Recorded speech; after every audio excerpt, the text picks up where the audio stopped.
ভাই রে ভাই, ব্রেকিং নিউজ কাকে বলে, এক্সক্লুসিভ নিউজ কাকে বলে? ফুটবল দুনিয়া আজ জাস্ট একটা বোমা ফাটলো। ফ্যাব্রিজিও রোমানো স্টাইলে direct done and here we go. Chelsea থেকে স্প্যানিশ লেফট ব্যাক মার্ক কুকুরেরা এখন অফিসিয়ালি রিয়াল মাদ্রিদের প্লেয়ার। 50 মিলিয়ন ইউরোর ওপর একটা বিশাল প্যাকেজে মাদ্রিদ আর চেলসির মধ্যে চুক্তি হয়ে গেছে। কুকুরেরা নিজে অলরেডি মাদ্রিদে যাওয়ার জন্য ব্যাগ গুছিয়ে রেডি হয়ে বসে আছে। না মানে আমি জাস্ট ভাবছি ফুটবল দুনিয়া হচ্ছেটা কি? এটা কোনো ট্রান্সফার উইন্ডো নাকি পেজ দাদুর জাদুর বাক্স? একের পর এক বোমা ফুটতেছে আর আমরা সাধারণ ফুটবল ফ্যানেরা হা করে স্ক্রিনের দিকে তাকিয়ে আছি।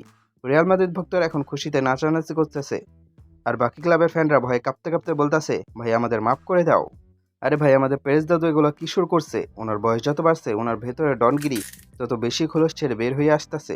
এই ট্রান্সফার উইন্ডোটা একটু খেয়াল করে দেখেন। প্রথমে উনি নিয়ে আসলেন ডামফ্রেসকে, তারপর ডিফেন্স শক্ত করতে নিয়ে আসলেন ইব্রাহিম কোনাতাকে। ওখানে কি দাদু শান্ত ছিলেন?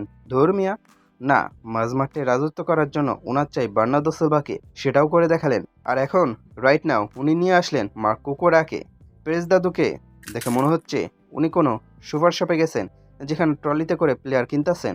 এই কোনা থেকে দাও, ড্রামফিসকে দাও, এই কোনা সিলভাকেও দাও, আর হ্যাঁ কুকুরাকেও প্যাক করে দাও। ভাইরে ভাই, চেলসির মতো কঠিন ক্লাবের কাছ থেকে 50 মিলিয়ন দিয়ে কুকুরিয়াকে বের করে নিয়ে আসা, এটা কেবল পেরেজ দাদুর পক্ষেই সম্ভব। পেরেজ দাদু যেন বাকি ক্লাবগুলোকে ডেকে ডেকে বলতেছেন, টাকা কোনো বিষয় না রে পাগলা, দলটা রিয়াল মাদ্রিদ। এখন কথা হচ্ছে, মাদ্রিদ হঠাৎ এত খেপে গেল কেন? এর পেছনে আছে একটা বিশাল ইতিহাস। রিয়াল মাদ্রিদ গত 2 বছর ধরে বড় কোনো ট্রফি পাচ্ছে না। ট্রফিহীন থাকার এই যে কষ্ট, এই যে হাহাকার, এটা মাদ্রিদের এগোতে গিয়ে লাগছে।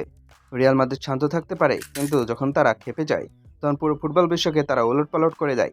বিগত 2 বছর ট্রফিহীন থাকার প্রতিশোধ তুলতে মাদ্রিদ এবার এমন একটা স্কোয়াড বানাচ্ছে, যেটা দেখলে প্রতিপক্ষের ফরওয়ার্ডরা মাঠে নামার আগেই বলবে, কোচ আজকে আমার পেট খারাপ, আমি খেলবো না। ড্রামফিস কোনাতে আর কুকুরাকে নিয়ে যে ডিফেন্স লাইন তৈরি হচ্ছে, সেটা পার হওয়া মানে জাস্ট এভারেজ জায়গার মতো কঠিন।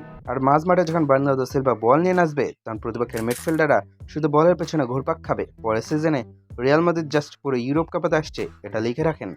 এবার একটু কুকুরাকে নিয়ে কথা বলা যাক। চেলসিতে থাকতে বেচারাকে নিয়ে অনেক ট্রল হয়েছে, অনেক মিম বানানো হয়েছে, কিন্তু স্পেনের হয়ে যখন ও খেলে তখন ও কিন্তু অন্য লেভেলের প্লেয়ার। আর রিয়াল মাদ্রিদ ওই সাদা জার্সিটা যখন কেউ গায়ে জড়ায়, তখন তার ভেতরে ফর্ম এমনিতে 10 গুণ বাইরে যায়। কুকেরের ওই ঝাঁকড়া চুল আর সান্টিয়াগো বার্নাব্যুর মাঠে উঠবে, আর ও যখন লেফট উইং দিয়ে রকেট গতিতে উপরে উঠবে, তখন খেলা দেখার মজাই হবে আলাদা। পেরেজ দাদু একদম নিখুঁত হিসাব করে ঘুটি চালছেন। উনি জানেন কোথায় কোন প্লেয়ারটা লাগবে, ডিফেন্স, মিডফিল্ড, অ্যাটাক, সব জায়গায় এখন বিশ্বসেরা প্লেয়ারদের মেলা বসছে মাদ্রিদে। রিয়াল মাদ্রিদ পরের সিজনের ট্রফি জাস্ট কামড়ে ধরে নিজেদের শোকেসে নিয়ে আসবে, কোনো ছাড় দেওয়া হবে না। তো রিয়াল মাদ্রিদের এই বিধ্বংসী স্কোয়াড দেখে আপনাদের কি মনে হচ্ছে? পেরেজ দাদুর এই কুকুরিয়া সাইনিং কি সফল হবে? ড্যামফ্রিজ, কোনাতে, সিলভা আর এখন কুকুরিয়া, এই 4 মুহূর্তকে নিয়ে মাদ্রিদ কি পরের সিজনে চ্যাম্পিয়ন্স লিগ, আল্লা লিগা ট্রফির উদ্ধার করতে পারবে?